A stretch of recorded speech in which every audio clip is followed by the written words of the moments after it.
Hello, in this video I want to show you how to perform spelling check in Google Spreadsheets. As you can see right here, I entered some words and they are wrongly written, so there's just and carpentry. And we want to perform a spell check on those, so we're just gonna click on shift when we select the one, and then hold our shift and click on the other one to select both of them.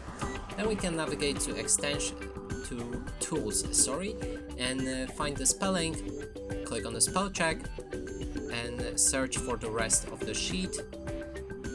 Actually, the spell check doesn't work, so apparently just is spelled properly, but you get it. That's how you make a spell check on Google Spreadsheets. And that's it for this video. Hope you like it. Please consider subscribing to our channel, leave a like and a comment below.